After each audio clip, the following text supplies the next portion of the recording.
Ministerial സ്റ്റാഫിനെ കൊണ്ട് ദൈവം ലക്ഷ്യമാക്കുന്ന അൾട്ടിമേറ്റ് പർപ്പസ്, പരമമായ ലക്ഷ്യം ദൈവസഭ ആധ്യാത്മികമായി വളരുക എന്നതാണ്. The purpose of the ministerial staff is so that the Church of God may be built up, may be full up to Christ. Build up ചെയ്യുക എന്ന പ്രയോഗമാണ് കൂടുതൽ നമുക്ക് കാര്യം മനസ്സിലാക്കി തരുന്നത്. What helps us better understand is the term to build up. യേശു ക്രിസ്തു എന്ന തലയോളം വളരുക എന്നതാണ് ആ ലക്ഷ്യം. The goal there is so that we can grow up to the head, who is Christ. നമ്മുടെ ചിന്താവിഷയമുണ്ടായിരുന്നു ക്രിസ്തുവിനെ നാം നമ്മുടെ ജീവിതത്തിൽ പകർത്തി ജീവിക്കുക എന്നാണ്. And that is our thought, so that we may emulate model Christ in our daily life. പിന്നെ നാം ഒന്നാം തീയതിയിലേക്ക് വന്ന് അതിൻ്റെ 20 വാക്യങ്ങൾ ചിന്തിക്കാൻ ശ്രമിക്കുകയായിരുന്നു. അത് നാം ഇവിടെ കണ്ടിരിക്കുകയായിരുന്നു. And then we came to Ephesians chapter 1 verse 20, which we will continue today. ഒന്നാം തീയതിൻ്റെ 20 Ephesians 1:20.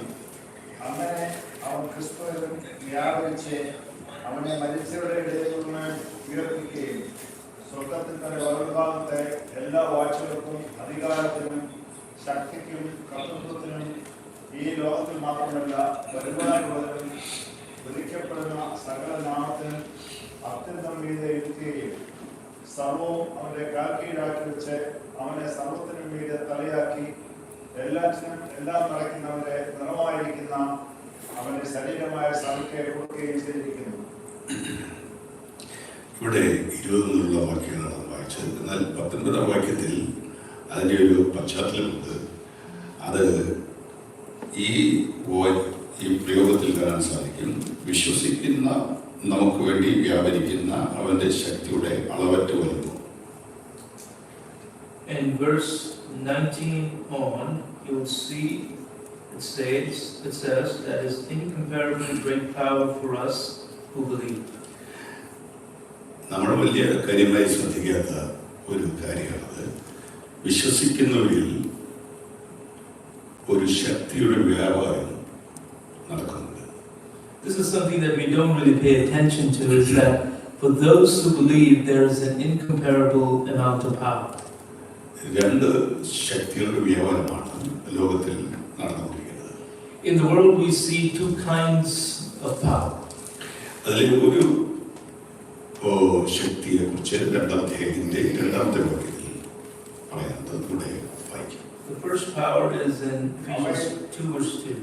അവയുടെ മുമ്പേ ലോകത്തിന്റെ കാലഗതിയെയും ആകാശത്തിന്റെ അധികാരത്തിനും അനുസരണക്കേടിന്റെ മക്കളിൽ ഇപ്പോൾ വ്യാപരിക്കുന്ന ആത്മാവിനും അധിപതിയായവനെയും അനുസരിച്ച് നടന്നു.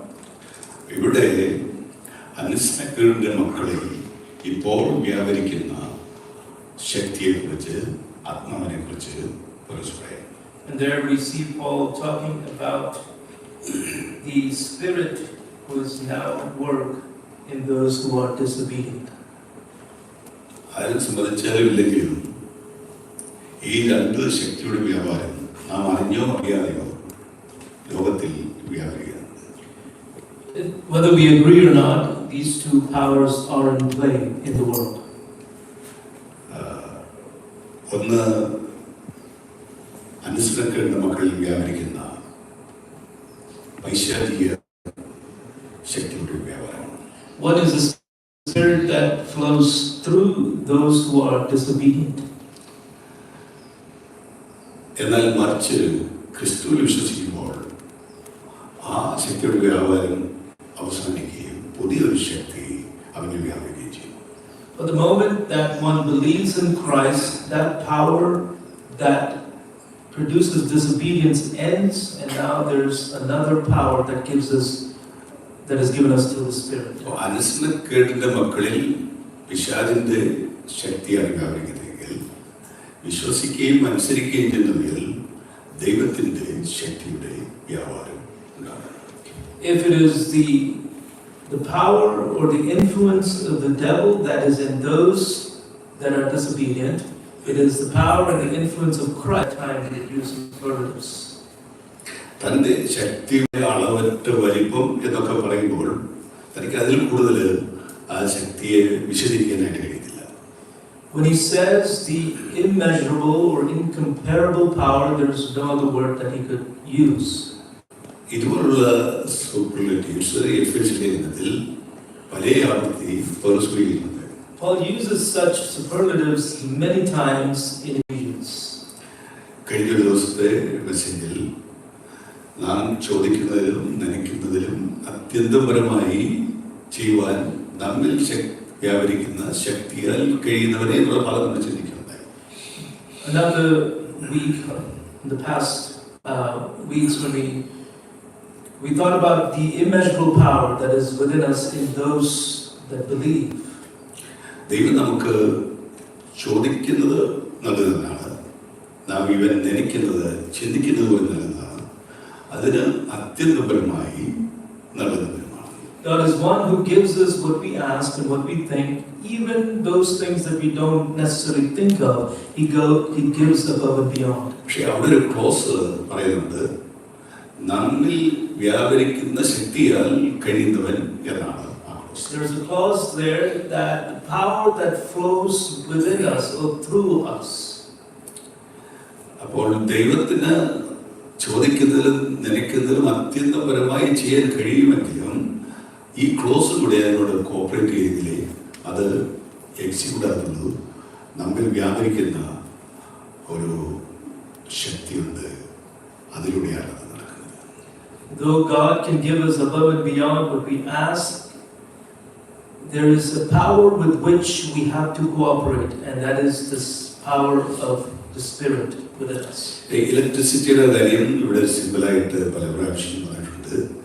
ആ ഇലക്ട്രിസിറ്റി ഒരു കേബിളിലൂടെ വ്യാപരിക്കുന്നത് പോലെയാണ് നാം വിശ്വസിക്കുന്ന ഈ സമയത്ത് ആ വിശ്വാസം എന്ന കേബിളിലൂടെ ദൈവശക്തി നമ്മിൽ വ്യാപരിക്കുന്നു. Much like the electric cable that is used to transmit power, so is faith that is used as a power cable to connect to God. ഏറ്റവും വലിയ ശക്തി ഏതാണെന്ന് ചോദിച്ചാൽ നമുക്കൊക്കെ പല മനസ്സിലായിരിക്കും. എന്നാൽ ബൈബിളിൽ നമ്മൾ ശ്രദ്ധിച്ചാൽ ഏറ്റവും വലിയ ശക്തികളായി ബൈബിളിൽ പറഞ്ഞിരിക്കുന്നത് ഒന്ന് വിശ്വാസമാണ്.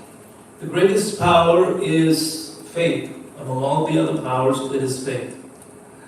അപ്പോൾ ഈ വിശ്വസിക്കുന്ന നമ്മിൽ ആ ശക്തിയുടെ വ്യാപാരം ഉണ്ട് എന്ന് നമ്മൾ തിരിച്ചറിയുമ്പോഴാണ് നമ്മൾ ക്ഷീണിതരാകാതെ പോകുന്നത്, ശക്തരായി തീരുന്നത്.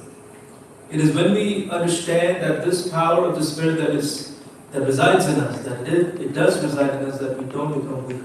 അപ്പോൾ ഈ 19ാം വാക്യത്തിൽ വിശ്വസിക്കുന്നവരിൽ വ്യാപരിക്കുന്ന ശക്തിയുടെ അളവറ്റ വലിപ്പത്തെ കുറിച്ച് പറഞ്ഞതിന് ശേഷം 20ാം വാക്യത്തിൽ അങ്ങനെ അവൻ ക്രിസ്തുവിൽ വ്യാപരിച്ചു എന്ന് പറയുക. There it talks about the power that is in those that are obedient, that are in the Spirit, and it is flowing through Christ. അപ്പോൾ ഈ ബൈബിളിൽ മറ്റെങ്ങും പറയാത്ത ഒരു കാര്യം യേശുവിൻ്റെ പുനരുത്ഥാനത്തോടുള്ള ബന്ധത്തിൽ കുറച്ച് വിശദമായി ഇവിടെ പൗലോസ് പറയുകയാണ്. ആ അളവറ്റ ശക്തി ക്രിസ്തുവിൽ വ്യാപരിച്ചപ്പോൾ നടന്ന 5 കാര്യങ്ങൾ അവിടെ പറയാം. Here it talks about the 5 things that happened as a result of Christ's ascension. ആദ്യം പറയുന്നത് അങ്ങനെ അവൻ ആ ശക്തി ക്രിസ്തുവിൽ വ്യാപരിച്ചു എന്നാണ്. Like so, the power was in Christ, or produced in Christ. അപ്പോൾ എപ്പോൾ വ്യാപരിച്ചു എന്നൊരു ക്വസ്റ്റ്യൻ കൂടെ നമുക്ക് വിളിച്ചു. And through Christ and flowed through Christ, and as a result, raised the dead. അപ്പോൾ വിശ്വസിക്കുന്നവരിൽ വ്യാപരിക്കുന്ന ഈ അത്യന്ത ശക്തി ഒരാളുടെ മരണം കൊണ്ട് അവസാനിക്കുന്നില്ല. So this power that is in and through Christ does not end with death. അവിടെ യേശുക്രിസ്തുവിൽ കല്ലറയിൽ ഇരുന്നപ്പോൾ റോമൻ സൈനികർക്ക് അധികാരികൾക്ക് കാണാൻ കഴിയാത്ത ഒരു പവർഫുൾ ശക്തി ആ കല്ലറയിൽ യേശുവിൽ വ്യാപിക്കുകയാണ്. At the tomb, there was this power that spread through the tomb that helped resurrect Christ. അങ്ങനെ രണ്ടാമത് മരിച്ചവരുടെ ഇടയിൽ നിന്ന് ഉയർപ്പിച്ചു എന്ന് പറഞ്ഞിരിക്കുന്നു. മൂന്നാമത് മരിച്ചവരുടെ ഇടയിൽ നിന്ന് ഉയർപ്പിച്ച് ക്രിസ്തുവിനെ പിതാവിന്റെ വലത്ത് ഭാഗത്ത് സകല അധികാരത്തിനും മീതെ ഇരുത്തി എന്ന് പറഞ്ഞിരിക്കുന്നു. So the second, he was raised from the dead, and not only that, the third, he was raised from the dead and he was seated with God the Father at his right hand. എല്ലാ നാമങ്ങൾക്കും മീതെയുള്ള നാമം അവന് നൽകി. He was given the name above all other names. ഇവിടെ ബൈബിളിൽ name എന്ന വാക്ക് എവിടെയെല്ലാം ഉപയോഗിച്ചിട്ടുണ്ടോ നമുക്ക് ഓർമ്മയിൽ വരുന്നത് എന്റെ നാമം എടുത്തുകൂടാ എന്ന് ദൈവം പറഞ്ഞിട്ടുണ്ട്. Wherever the name, we need to pay attention. Wherever the term name is used, we know of the phrase, "Do not take the name of the Lord in vain." പത്ത് കൽപ്പനയിൽ നാമം നമുക്ക് കാണാൻ സാധിക്കും. യേശു ക്രിസ്തുവിന്റെ മോഡൽ പ്രേയറിൽ നിന്റെ നാമം വിശുദ്ധീകരിക്കപ്പെടണമേ എന്ന് വായിക്കുന്നുണ്ട്. In the Ten Commandments, we see that name, and in the model prayer, we see of that name being hallowed. ബൈബിളിൽ നാമം എന്ന പ്രയോഗം ഉപയോഗിച്ചിരിക്കുന്നത് the whole being, personality കാണിക്കാൻ വേണ്ടിയാണ്. So the term name used in the Word of God is to show the whole personality or the whole being. സകല നാമങ്ങൾക്കും മീതെ യേശുക്രിസ്തുവിനെ ഇരുത്തി ഇതിനുള്ള നാമം നൽകി എന്ന് പറയുമ്പോൾ സകല അധികാരത്തിനും സകല പേഴ്സണാലിറ്റിക്കും വാഴ്ചകൾക്കും മീതെ ഇരുത്തിയിരിക്കുന്നു. അവന് മീതെ വേറെ ആരുമില്ല. When it says that he has been given the name above all of the names and has been seated at the right hand of the Father, it means that there is no other power or being above him. യേശുക്രിസ്തു തന്റെ ശിഷ്യന്മാരോട് പോകുന്ന സമയത്ത് അവരുടെ യാത്ര പറഞ്ഞ് പിരിയുമ്പോൾ അവർ കൊടുത്ത വാഗ്ദത്തം വായിച്ചാൽ നമുക്ക് മനസ്സിലാകും, സ്വർഗത്തിലും ഭൂമിയിലും സകല അധികാരവും എനിക്ക് നൽകപ്പെട്ടിരിക്കുന്നു എന്നാണ്. When he sends his disciples along or away, he says, "All power on earth and heaven I give," that is, on earth or heaven I give to you. ആ ഒരു പ്രോമിസ് ചെയ്യാൻ ലോകത്തിൽ ആർക്ക് സാധിക്കും എന്ന് ഞാൻ പല ആവർത്തിക്കുന്നു. Who in the world can promise such power? ലോകത്തിലെ ഏറ്റവും പവർഫുൾ വ്യക്തി അമേരിക്കൻ പ്രസിഡന്റ് ആണെങ്കിൽ അദ്ദേഹത്തിന് ഒരിക്കലും ഒരു സ്റ്റേ ചെയ്യുന്നുണ്ട്, സ്വർഗത്തിലും ഭൂമിയിലും സകല അധികാരം എനിക്ക് നൽകപ്പെട്ടിരിക്കുന്നു എന്ന് പറയാൻ സാധിക്കുന്നു. If we consider the American president as the most powerful person in the world, even he cannot say such a statement. ലോകത്തിലുള്ള എല്ലാ അതോറിറ്റീസ് കൂടെ ചേർന്ന് ഒരു ചെയ്തി നിന്നാലും ഇതുപോലൊരു കാര്യം പറയാൻ കഴിയില്ല. Even if all the authorities together came together, they would be able to say such. അപ്പോൾ മീതെ എന്നുള്ള പ്രയോഗം ഇവിടെ രണ്ട് പ്രാവശ്യം നമുക്ക് കാണാൻ സാധിക്കും. സകല വാഴ്ചകൾക്കും മീതെ, സകല അധികാരത്തിനും മീതെ, സകല നാമത്തിനും മീതെ അവനെ എഴുതിയിരിക്കുകയാണ്. Here we see he is above, used multiple times that he's above all principalities, rulers and powers. എന്നിട്ട് സർവ്വത്തിനും മീതെ തലയാക്കി എന്നൊരു പ്രയോഗം പറയാം. Then it says that above all he was made the head. ഇതെല്ലാം യേശുക്രിസ്തുവിൽ വ്യാപരിക്കുന്ന ശക്തിയാൽ ചെയ്യുന്ന കാര്യം പറയുന്ന കൂട്ടത്തിലാണ് പറഞ്ഞിരിക്കുന്നത്. It is said along with the context in which it says that there is a power that is flowing through Christ. എന്നിട്ട് പറയുന്ന പ്രയോഗമാണ് ശ്രദ്ധിക്കേണ്ടത്. സർവ്വത്തിനും മീതെ തലയാക്കിയതിനു ശേഷം അഞ്ചാമതായി ചെയ്തിരിക്കുന്നത് ശരീരമായ സഭയ്ക്ക് ആ തലവനെ കൊടുത്തു. And the fifth, he says that head was given to the body, which is the church. അപ്പോൾ ദൈവസഭയ്ക്ക് കിട്ടിയിരിക്കുന്ന ഏറ്റവും വലിയ സമ്പത്ത് മരിച്ച് അടക്കപ്പെട്ട് പുനരുത്ഥാനം ചെയ്ത് സകല അധികാരങ്ങൾക്കും നാമങ്ങൾക്കും മീതെ പിതാവിന്റെ വലത്ത് ഭാഗത്ത് ഇരുത്തിയിരിക്കുന്ന ക്രിസ്തു എന്ന സമ്പത്താണ്. So what has been given to the church is Christ, who was dead and raised from the dead and is now being seated at the right hand of the Father, who is above all names and powers. ദൈവസഭ തിരിച്ചറിയാതെ പോയ ഒരു സത്യമാണ് നമ്മളിവിടെ share ചെയ്യുന്നത്. What we are sharing is a truth that the church doesn't recognize. ഒരു ദൈവസഭയുടെ ശക്തി അളക്കുന്നത്, ദൈവസഭയെ അതിന്റെ നിലവാരം അളക്കുന്നത് ആ ചർച്ചിലുള്ള ചർച്ചിൻ്റെ ചർച്ച് ഫെസിലിറ്റി ഉണ്ടോ, ചർച്ചിൻ്റെ ബാങ്ക് അക്കൗണ്ട് ഉണ്ടോ, ചർച്ചിലെ അംഗസംഖ്യ ഉണ്ടോ? What determines the standard and the power of the church is not the church facility, the bank balance, or even the number of people. ഇതെല്ലാം ആവശ്യമാണെന്നുള്ളത് നമുക്കെല്ലാവർക്കും അറിയാം. These are all necessary. ഇവിടെ ഈ ചർച്ചിൻ്റെ entrance വന്ന് നോക്കി ഇത്ര മനോഹരമായ ഒരു ചർച്ച് ഇവിടെ ഉണ്ടല്ലോ എന്ന് ഓർത്ത് ഞാൻ ദൈവത്തെ പലയാവർത്തിച്ചു. I have often praised God for this beautiful church facility. എത്രയോ മനോഹരമായ ആർക്കിടെക്ചറൽ ബ്യൂട്ടിയാണ് നമ്മൾ അതിനകത്ത് കാണിച്ചത്. It has such architectural beauty. പക്ഷേ യേശുക്രിസ്തു ചർച്ചിലില്ലെങ്കിൽ ഇതിനേക്കാൾ മനോഹരമായ ഒരു ഫെസിലിറ്റി ഉണ്ടെന്ന് പറഞ്ഞുകൊണ്ട് ഒരു പ്രയോജനമില്ല. But if Christ is absent from the church, no amount of beauty will work. ചർച്ചിൻ്റെ മനോഹരമായ ഫെസിലിറ്റിയോ സാമ്പത്തികമായ നമ്മളുടെ നേട്ടമോ അംഗസംഖ്യയോ ഒക്കെ പ്രാധാന്യമുള്ള കാര്യമാണെങ്കിലും ഏറ്റവും പ്രാധാന്യമായിട്ടുള്ള കാര്യം ക്രിസ്തു നമ്മുടെ സ്വന്തമാണെന്ന് തിരിച്ചറിയുകയാണ്. While the church facility, the bank balance, and the number of people are important, what is most important is to understand that Christ is our treasure. ഇത് തിരിച്ചറിഞ്ഞ രണ്ടുപേരെ നമുക്ക് പ്രവർത്തന പുസ്തകത്തിൽ 3-ാം അധ്യായത്തിൽ വായിക്കാൻ സാധിക്കുന്നത്. ദൈവാലയത്തിൻ്റെ സുന്ദരമെന്ന ഗോപുരത്തിൻ്റെ വാതിക്കൽ പിച്ചയടിച്ചു വരുന്ന യാചകനോട് പത്രോസ് പറയുന്ന മറുപടിയിലാണ് അത് കാണാൻ കഴിയുന്നത്. And we see two instances where this is well illustrated in Acts chapter 3, one sitting at the beautiful gate and Peter's response to him. ആ യാചകൻ കൈ നീട്ടിയത് 2 കാശ് കിട്ടാൻ വേണ്ടിയാണ്. The beggar reached out his hand to get a couple of some money. നാണയത്തെക്കാൾ കോയിൻസിനേക്കാൾ കൂടുതലായിട്ടാണ് പ്രതീക്ഷിച്ചത്. He did not expect anything more than coins. എന്നാൽ പീറ്ററിനും ജോണിനും അവൻ കൈ നീട്ടിയപ്പോൾ കൊടുക്കാനില്ലാതിരുന്നു അത് തന്നെയാണ്. But when he reached out his hand for some coins, Peter and John essentially didn't have what he needed.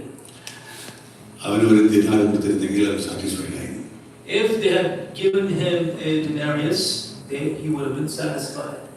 വെള്ളിയും പൊന്നും ഞങ്ങൾക്കില്ല എന്ന് പറയുമ്പോൾ ആഭരണം ഞങ്ങൾക്കില്ല എന്നല്ല യഥാർത്ഥത്തിൽ ഇവിടെ ഉദ്ദേശിച്ചിരിക്കുന്നത്. വെള്ളി നാണയവും സ്വർണ്ണ നാണയവും ഞങ്ങൾക്കില്ല. When they respond with gold and silver we do not have, it does not mean that they didn't have the elements called gold and silver, it meant that they didn't have such coins. എന്നാൽ അതിനോട് ചേർത്ത് ഒരു കാര്യം പറയുന്നുണ്ട്, ഞങ്ങൾക്കുള്ളത് നിനക്ക് തരുന്നു. But what we have, we give you. അപ്പൊ ഇല്ലാത്ത ഒരു കാര്യം നമുക്കിവിടെ അവരെ സമ്മതിക്കുന്നുണ്ട്. ഞങ്ങൾക്ക് വെള്ളി പൊന്ന് നാണയങ്ങളില്ല, ഉള്ള ഒരു കാര്യം കൂടെ അവർ എടുത്തു പറയാറുണ്ട്. So they admit what they don't have gold or silver coins. They also admit what they do have. അവർ സമ്പത്തായി കൊണ്ടുവരുന്നത് യേശുക്രിസ്തുവിന്റെ നാമമാണ്. What they considered most valuable is the name of Christ. അത്ര പവർഫുൾ നാമമായി അവർ തിരിച്ചറിഞ്ഞു എന്നുള്ളതുകൊണ്ടാണ് ആ നാമവുമായി അവർ ജീവിച്ചത്. The reason that they were able to live with that name is because they understood the incomparable power in the name of Christ. നാം യേശുക്രിസ്തു നമുക്ക് ലഭിച്ചിരിക്കുന്ന നമ്മുടെ സഭയാകുന്ന ശരീരത്തിന് ലഭിച്ചിരിക്കുന്ന ശിരസിന്റെ അതോറിറ്റി, ആ പവർ നമ്മൾ മനസ്സിലാക്കി കഴിയുമ്പോൾ നമുക്ക് കുറച്ചുകൂടെ ശക്തരായി തീരാനായി സാധിക്കും. We can become even more courageous and strengthened when we understand the power that is in the head called Christ. ഒരിക്കൽ ഒരു ബിഷപ്പ് മാർപ്പാപ്പയെ കാണാൻ വത്തിക്കാനിൽ ചെന്ന കാര്യം വായിച്ചിട്ടുണ്ട്. Once a priest went to see the bishop. Bishop അവിടെ ചെന്നപ്പോൾ മാർപ്പാപ്പ അദ്ദേഹത്തെ വളരെ ഹാർദവമായി സ്വീകരിച്ച് ഏറ്റവും മനോഹരമായ കൊട്ടാരമെല്ലാം തൻ്റെ കൊട്ടാരമെല്ലാം ചുറ്റി നടന്ന് കാണിച്ചു കൊടുത്തു. This high bishop welcomed the bishop and showed him his place around him. ലോകത്തിലെ ഏറ്റവും മനോഹരമായ കൊട്ടാരങ്ങളിലൊന്നാണ് വത്തിക്കാനിൽ മാർപ്പാപ്പയുടേതെന്ന് ഞാൻ കേട്ടിട്ടുണ്ട്. I've heard that the Vatican is one of the most exquisite displays of the temple where the Pope is. അത്ര മനോഹരമായ ഒരു സംവിധാനമാണ് അവർ. It is a very beautiful structure.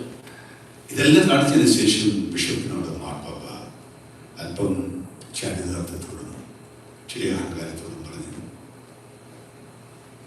നമുക്ക് പള്ളിയും പൊന്നുമില്ല എന്ന് ഇനിയും പറയേണ്ടതില്ല.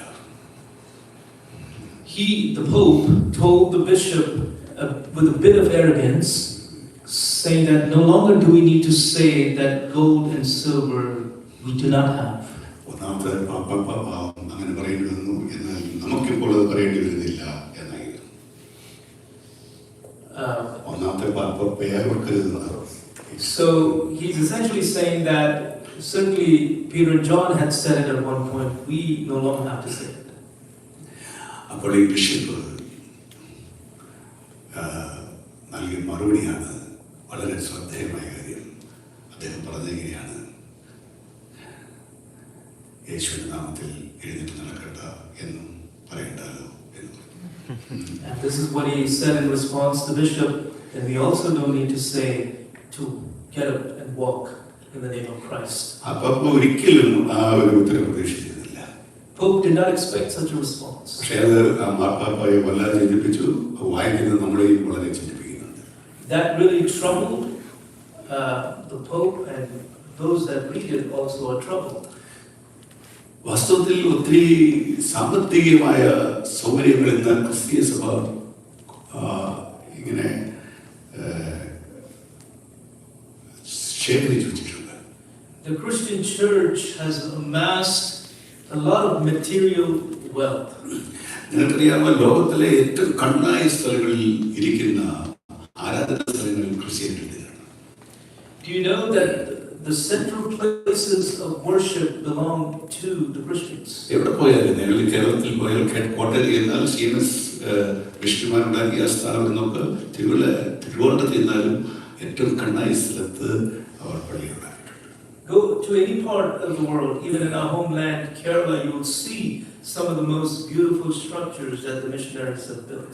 എന്നാൽ ഇന്ന് സംഭവിച്ചിരിക്കുന്ന ഒരു ഏറ്റവും നമ്മൾ ഹൃദയത്തിൽ വേദനയോടെ ചിന്തിക്കേണ്ട ഒരു കാര്യമുണ്ട്. ഈ മനോഹരമായ ദേവാലയങ്ങളൊക്കെ ആരെങ്കിലും അവരുടേതാക്കിയിട്ടുണ്ട്. അത് മോണ്യുമെൻ്റായിട്ട് സ്മാരകമാക്കിയിട്ടുണ്ട്. ചില ചർച്ചകളെങ്കിലും empty ആയിക്കൊണ്ടിരിക്കുകയാണ്. ഈ ചർച്ചിൻ്റെ കാര്യം തന്നെ കഴിഞ്ഞ ദിവസം ഇവിടെ നിന്ന് ആരും സംസാരിക്കുന്നത് കണ്ടു.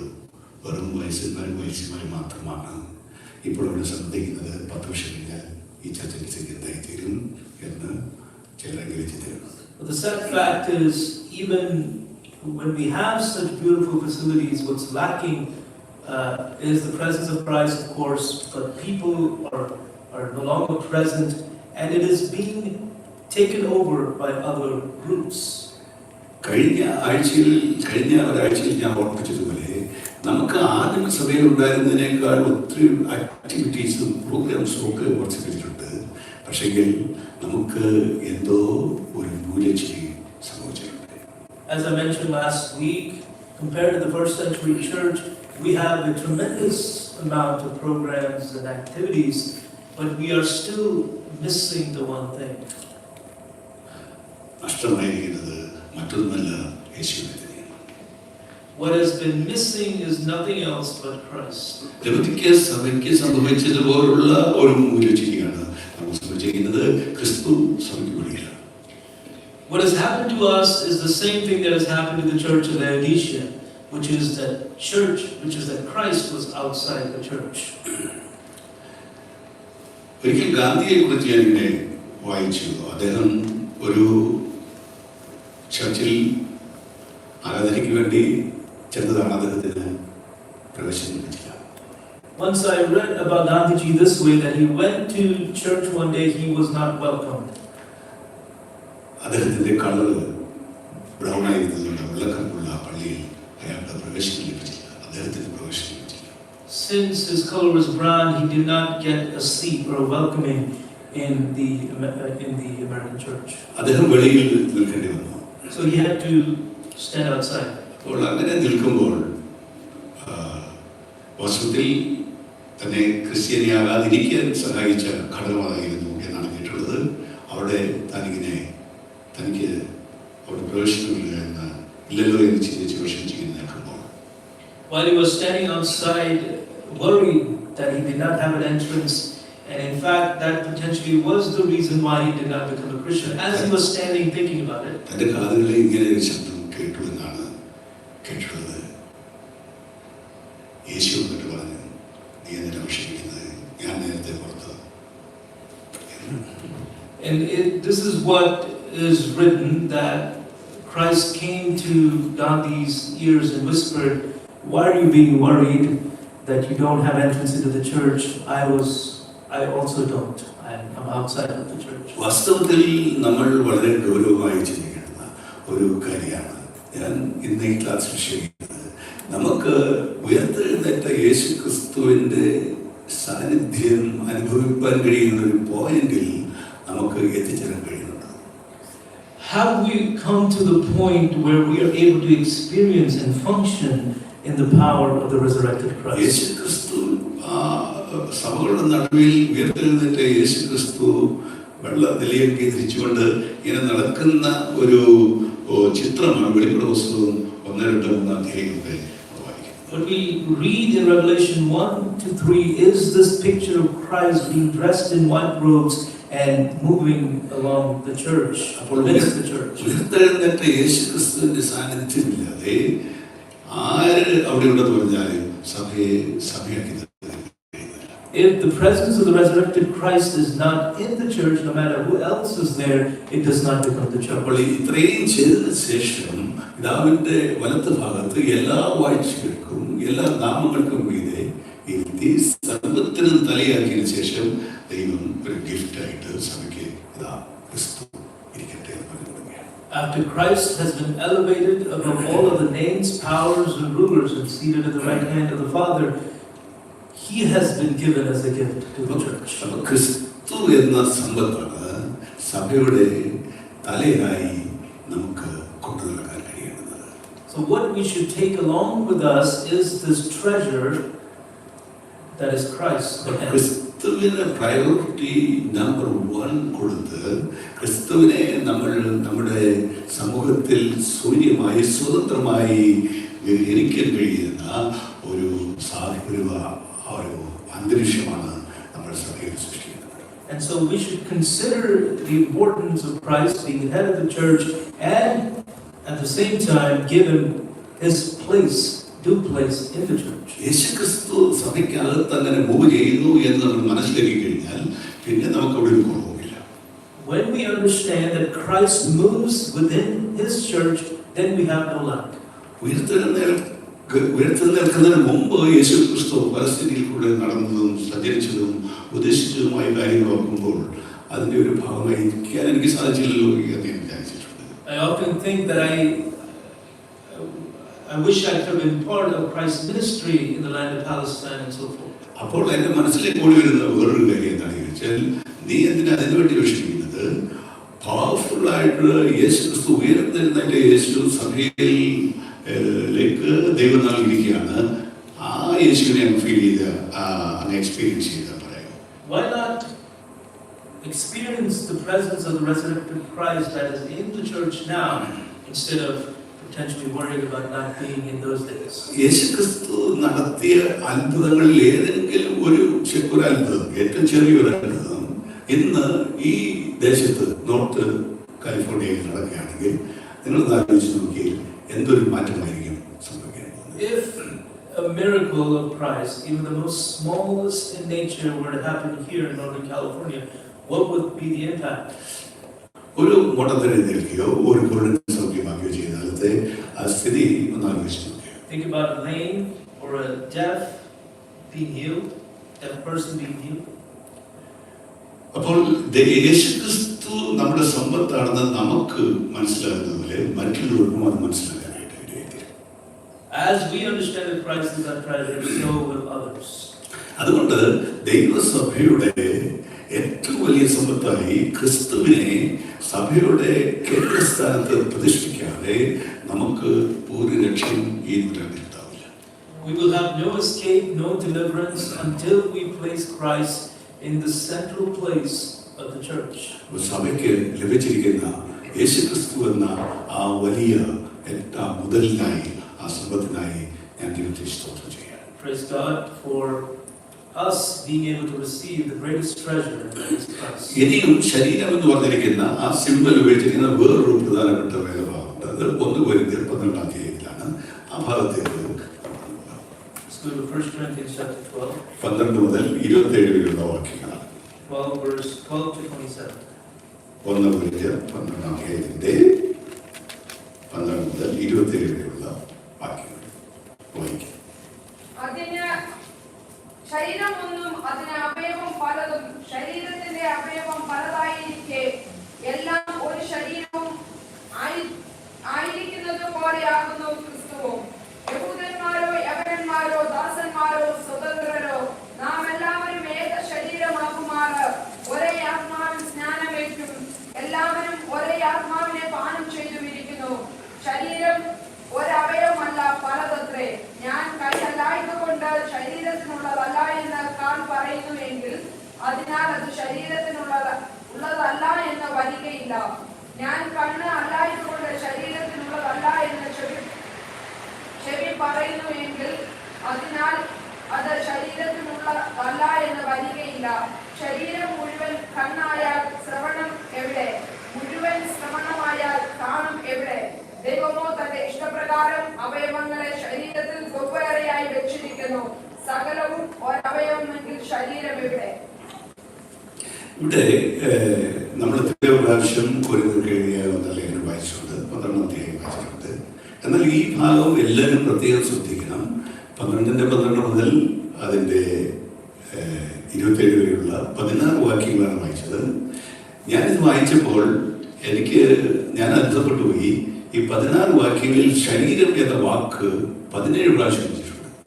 We all know this passage in 1 Corinthians chapter 12 verse 12 to 27, and here in these 16 verses we see the word body being used 17 times. ഈ ഇത്രയും അധികം പ്രാവശ്യം ശരീരം എന്ന ആ സിംബൽ സഭയ്ക്ക് വേണ്ടി ഉപയോഗിച്ചിരിക്കുന്ന വേറെ ഭാഗം ബൈബിളിൽ. There is no other portion in the word where the word body is used as many times. ഈ ശരീരത്തിന്റെ ഫങ്ഷൻ ശരിയായിട്ട് അറിയാവുന്ന എന്നെക്കാൾ ശരിയായിട്ട് അറിയാവുന്നവരാണ് ഇവിടെ ഈ ഓഡിയൻസ് ഇരിക്കുന്നത്. Many of you know the function of the body better than me. കാരണം ഡോക്ടർമാരായിട്ടുള്ളവര് ശരീരശാസ്ത്രം വെച്ചിട്ടുള്ളവരാണ് നമുക്കുണ്ട്. Because we have physicians in our midst. ഞാൻ വെറുതെ വന്ന ഈ ശരീരത്തിന്റെ ഫങ്ഷൻ എങ്ങനെ നടക്കുന്നു എന്ന് ഈ ക്ലാസ് ബന്ധത്തിൽ ഒരു ചെറിയ പഠനം നടത്തിയപ്പോൾ ഈ ശരീരത്തിനൊരു 12 സിസ്റ്റമുണ്ട്. ആ 12 സിസ്റ്റം വളരെ സങ്കീർണമായ സിസ്റ്റമാണ്. ആ സിസ്റ്റം വളരെ ഹാർമോണിയസ് ആയിട്ട് വർക്ക് ചെയ്യുന്നു. When I was doing a brief study on the physical body, I realized that there are 12 systems in the body that are quite complex and work in harmony with each other. ഉദാഹരണമായിട്ട് നമ്മുടെ cardiovascular system മുതൽ നമുക്ക് reproductive system വരെയുള്ള ഈ 12 system നമ്മുടെ ശരീരത്തിൽ ദൈവം വെച്ചിരിക്കുന്നത് എത്ര മനോഹരമായിട്ടാണ് ഫങ്ഷൻ ചെയ്യുന്നത്. Think about the systems that work together, the cardiovascular system all the way to the reproductive system.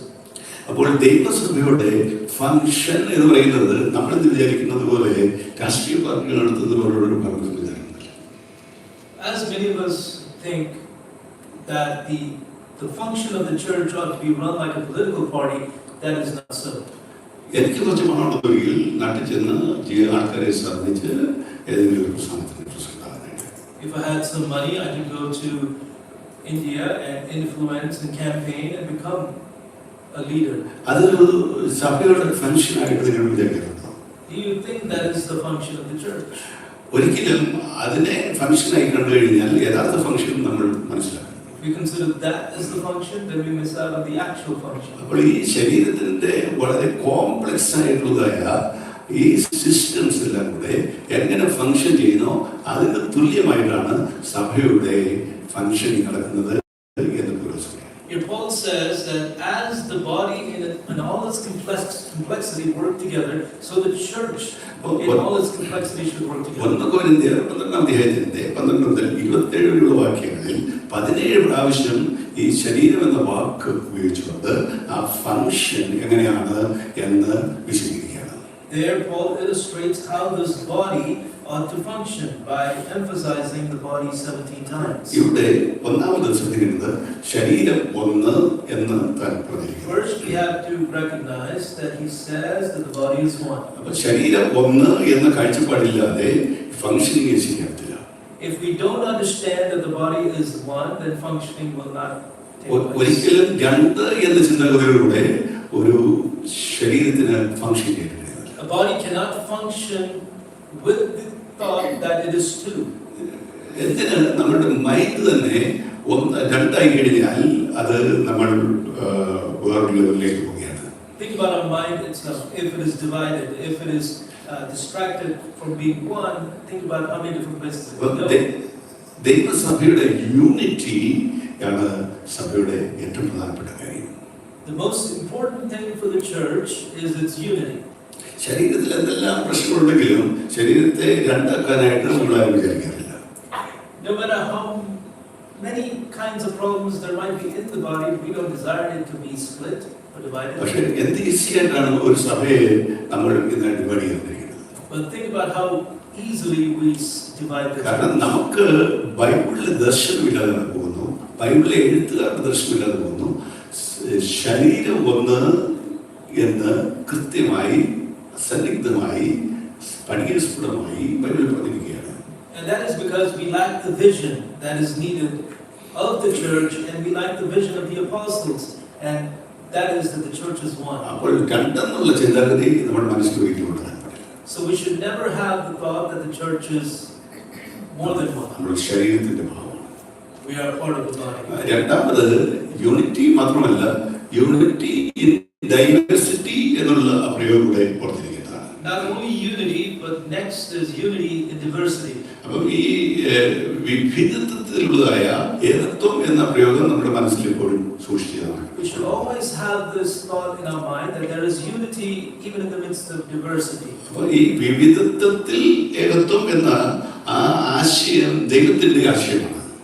It is God's plan and God's thought that there is unity in diversity. ഈ പ്രപഞ്ചത്തെ ഒരു പ്രപഞ്ചമായിട്ടാണ് ദൈവം സൃഷ്ടിച്ചിരിക്കുന്നത്. എന്നാൽ ഈ പ്രപഞ്ചത്തിൽ അനേക diversities അല്ലെങ്കിൽ വിവിധത്വങ്ങൾ നമുക്ക് കാണാം.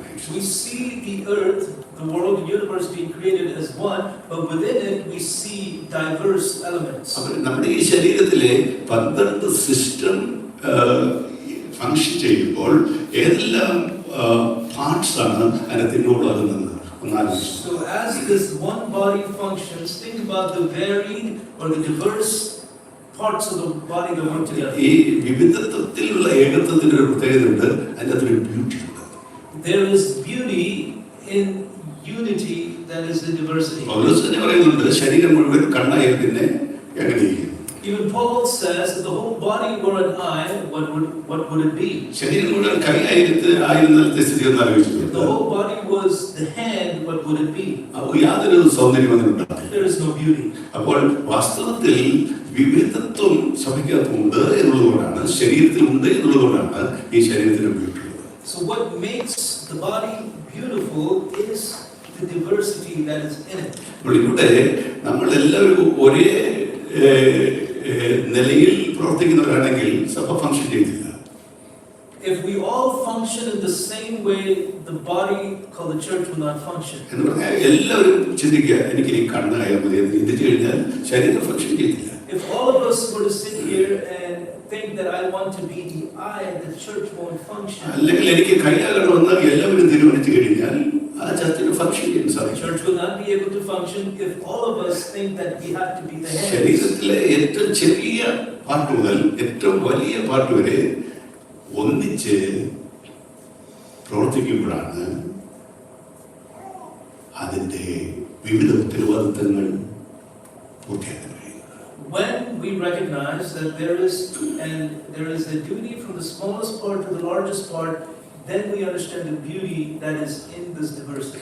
അപ്പോൾ ഈ ഡിവേഴ്സിറ്റിയെ കുറിച്ച് നമ്മൾ യൂണിറ്റി ഡിവേഴ്സിറ്റി എന്ന് പറഞ്ഞതിന് ശേഷം ആ ഫംഗ്ഷനിങ്ങിന് നമ്മൾ മനസ്സിലാക്കിയിരിക്കേണ്ട വേറൊരു പ്രയോഗം ഞാൻ ഓർപ്പിക്കുന്നു. ഒരു മ്യൂച്വൽ അണ്ടർസ്റ്റാൻഡിങ്ങിലും കമ്മിറ്റ്മെന്റിലുമാണ് ഈ ഫംഗ്ഷൻ നടക്കുന്നത്. This function happens within the church with a mutual understanding and commitment. ഒരിക്കൽ ഒരു വീട്ടിൽ നടന്ന സംഭവം ഞാൻ വായിച്ചിട്ടുണ്ട്. I've read that an incident happened at a home. ഒരു വീട്ടിലൊരു അൽമേര വാങ്ങിക്കും, ഒരു cabin വാങ്ങിക്കാനിടയായിരുന്നു. They were able to buy a cabinet. അത് ഈ കൊണ്ടുവന്ന വീട്ടിൽ അത് അകത്ത് കയറ്റാനായിട്ട് ഒരു സഹായിക ഉണ്ടായിരുന്നില്ല. There wasn't a helper to pull the cabinet into the home. അങ്ങനെ ഇരിക്കുമ്പോഴാണ് തന്റെ സ്നേഹിതനാണ് വന്നത്. And that is when the friend came along. അപ്പോൾ ഈ അൽമേര വാങ്ങിയിരിക്കുന്നത് കണ്ടു. ആരുടെയെങ്കിലും ഒരു സഹായം കിട്ടിയാൽ പ്രവേശിക്കാൻ വേണ്ടി കാത്തിരിക്കുകയായിരുന്നു. ഒന്ന് സഹായിക്കുമോ എന്ന് ചോദിച്ചു. And so this man who was waiting for help to move the shelf and cabinet inside asked the friend if he would help. വളരെ ഇടുങ്ങിയ ആ വാതിലൂടെ ഇത് അത്യാവശ്യം ശ്രമിച്ചാൽ അകത്ത് കയറാൻ ഉപയോഗിക്കുന്നു. If we tried a bit harder within that narrow door, it could have been pushed in. പക്ഷേ അത് കയറ്റാനായിട്ട് സാധിച്ചില്ല. കുറേ മിനിറ്റുകൾ കഴിഞ്ഞിട്ടും കയറാനായിട്ട് സാധിച്ചു. After much attempt, they were not able to put it in. കാരണം വന്നയാളിന് കാര്യം മനസ്സിലായില്ല. വന്നയാളിന് കാര്യം ശരിയായി പിടികിട്ടിയില്ല. Because the one who had come along didn't understand the situation completely. വീട്ടുകാരൻ അകത്ത് കയറ്റണമെന്ന് വിചാരിച്ച് ശ്രമിക്കുകയും മറ്റേയാള് വനത്തിൽ നിന്ന് മാറ്റാൻ വേണ്ടി ശ്രമിക്കുകയും ചെയ്യും. Because the resident of the home wanted it pulled inside, the one who had come along was thinking to put it outside or shove it aside. അപ്പോൾ ഒരു അണ്ടർസ്റ്റാൻഡിങ്ങിൽ ശരീരം പ്രവർത്തിക്കുന്നു എന്നുള്ളത് എത്ര സുന്ദരമായ ഒരു കാര്യമാണ്. So then how pleasant it is to think that the body functions in understanding. നമുക്കറിയാം ഭക്ഷണം കഴിക്കുന്ന സമയത്ത് കഴിക്കുമ്പോൾ നമ്മൾ ഏതെല്ലാം ശരീരത്തിന്റെ ഏതെല്ലാം പാർട്ട് പ്രവർത്തിക്കുന്നുണ്ട്. When we partake of our meals, what all parts of the body are involved? നമ്മുടെ കണ്ണ് പ്രവർത്തിക്കുന്നുണ്ട്. Our eyes. ഇഷ്ടമുള്ള ഭാഗത്തേക്ക് കണ്ണ് നമ്മളെ മനസ്സിലാക്കി തരും. Our eyes focus on the things we like. നമ്മുടെ കൈവിരലുകൾ ഫംഗ്ഷൻ ചെയ്യുന്നുണ്ട്. Our fingertips move. നമ്മുടെ ആദരങ്ങൾ ഫംഗ്ഷൻ ചെയ്യുന്നുണ്ട്. Our mouth moves. നമ്മുടെ പല്ലുകൾ ഫംഗ്ഷൻ ചെയ്യുന്നുണ്ട്. നാവ് ഫംഗ്ഷൻ ചെയ്യുന്നുണ്ട്. ഇതൊന്നും ആരും പറഞ്ഞിട്ടില്ല. This is not initiated, so to speak, or ഒരു അണ്ടർസ്റ്റാൻഡിങ്ങിൽ ആ ഫംഗ്ഷൻ ഉണ്ടാക്കിയത്. it happens with an understanding. ഇത് മാത്രമല്ല ഒരു commitment. But there is also a commitment among them. ദൈവസഭയിലെ ഫംഗ്ഷൻ നടക്കണമെങ്കിൽ ഒരു മ്യൂച്വൽ അണ്ടർസ്റ്റാൻഡിങ്ങും മ്യൂച്വൽ കമ്മിറ്റ്മെന്റും നമുക്ക് ഇന്നവേറ്റീവാണ്. So if the church needs to function properly, there has to be a mutual understanding and commitment. ഒരു അന്യോന്യ commitment എന്ന് പറയുന്ന ഒരു സംഗതി നമ്മുടെ വീടുകളിൽ ഉണ്ടായിരിക്കണം, സഭയിലും. There has to be a mutual understanding and commitment not only in the home but also in the church. അല്ലെങ്കിൽ ആകെ ബുദ്ധിമുട്ടായിരിക്കും. Otherwise it will be trouble. വീട്ടിൽ 7 പേരുണ്ടെങ്കിൽ 7 പേരും ഒരു കാര്യത്തെ ഫോക്കസ് ചെയ്ത് ഫംഗ്ഷൻ ചെയ്തില്ലെങ്കിൽ പലതായിരിക്കും ചെയ്യുന്നത്. If the 7 in the home are not focusing on what needs to be focused on, many different things will be done. നമുക്കൊരു കമ്മിറ്റ്മെന്റും ഉണ്ടായിരിക്കേണ്ടതാണ്. So we need to have commitment.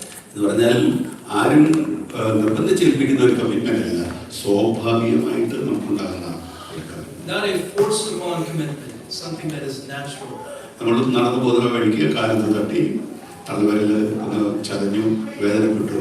അപ്പോൾ ചില വേദനയെ കുറിച്ചുള്ള ഇരിക്ക് എന്ന് പറഞ്ഞാൽ നമ്മളവിടെ വെറുതെ ഇരിക്കും.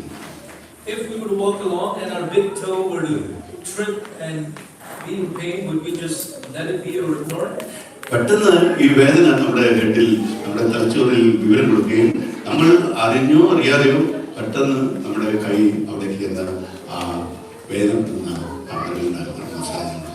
Immediately the impulse is sent to the brain and we knowingly or unknowingly fix it.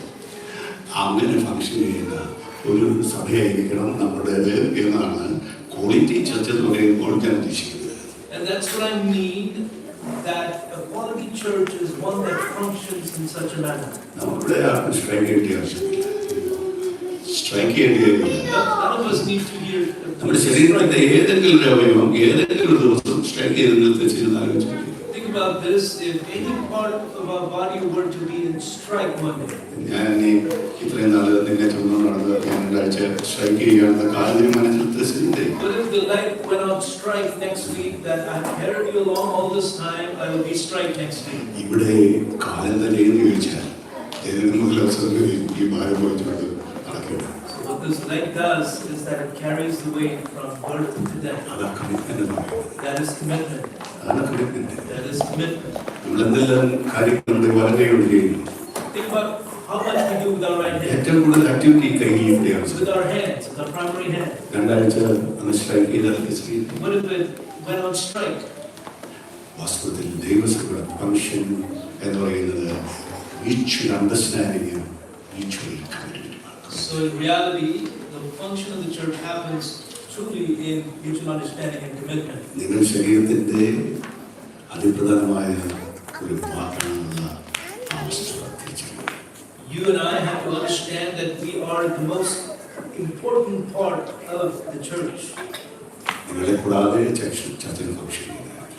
Without you, the church cannot function. നിങ്ങളുടെ അസാന്നിധ്യവും നിങ്ങളുടെ ഫംഗ്ഷൻ നിങ്ങൾ ഫംഗ്ഷൻ ചെയ്തിരിക്കുന്നതും ആ ശരീരത്തെ ബാധിക്കും. Your absence and your lack of function will affect the church. ഒരു വീട് പണിയുമ്പോൾ വലിയ കല്ലുകൾക്ക് ആവശ്യമുണ്ട്, വലിയ കല്ലുകളുടെ ആവശ്യമുണ്ട്. When you build a home, we need good stones. ഒരിക്കൽ ഇവിടെ തമ്മിൽ ഒരു വാദം ഉണ്ടായി. Between the stones, there was an agreement, an argument. Building നടക്കുന്ന കൂട്ടത്തിൽ കുറെ കല്ലുകളൊക്കെ ഉണ്ടായിരുന്നു. ഞങ്ങളാണ് ഇതിലെ ഇമ്പോർട്ടൻ്റ് ആൾക്കാർ. While the home was built, some of the stones were on the side saying, "We are the important stones." അന്നേരം അവിടെ കിടന്ന മണൽത്തരികൾ പറഞ്ഞു ഞങ്ങളെ കൂടാതെ കൊണ്ടിരിക്കുന്നില്ല. And the soil, the mud said, "Without us, certainly you have no value." എന്നാൽ അതിനേക്കാൾ പൊടിയായിട്ടുള്ള cement അവിടെ മാറിയിട്ടുണ്ടായിരുന്നു. എന്നെ കൂടാതെ നിങ്ങൾക്ക് കടന്നു നടക്കുമോ? And more finer than the sand or the mud was the cement saying, "Without me, can you have any value?" അന്നേരം വെള്ളം ചുമതിരിക്കും. വെള്ളം ചോദിച്ചു എന്നെ കൂടാതെ നടക്കട്ടെ. The water was aside saying, "Try to do the work without me." അപ്പൊ ഇതിൽ ഏതാണ് എനിക്ക് ഇമ്പോർട്ടൻ്റ് ആയിട്ടുള്ളത്? Which of these is important? എല്ലാം important. All of it is important. അതുകൊണ്ട് ഇവിടെ ഇരിക്കുന്ന ഓരോരുത്തരും ദൈവസഭയ്ക്ക് ഇമ്പോർട്ടൻ്റ് ആണ്, വിലപ്പെട്ടവരാണെന്നുള്ള സത്യം മറ്റുള്ളവർ മനസ്സിലാക്കിയെങ്കിൽ പോലും നിങ്ങൾ മനസ്സിലാക്കുക.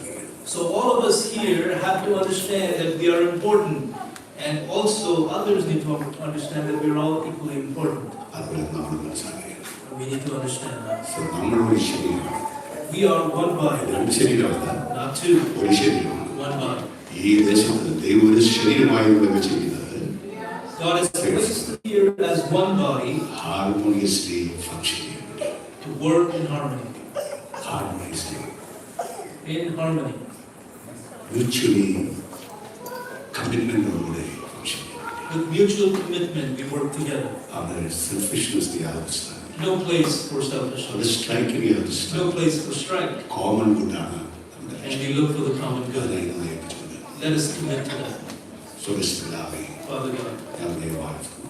we praise you. ഞങ്ങളുടെ ശരീരമാണെന്നുള്ള സംഗതി ഞങ്ങൾ മനസ്സിലാക്കുന്നു. We understand that we are one body. ക്രിസ്തുവാണ് ഞങ്ങളുടെ തലയെന്ന് ഞങ്ങൾ അറിയുന്നു. We understand that Christ is our head. കർത്താവേ, കോമൺ ഗുഡിന് വേണ്ടി ഫംഗ്ഷൻ ചെയ്യുവാൻ ഞങ്ങളെ സമർപ്പിക്കുന്നു. Help us to work for the common good.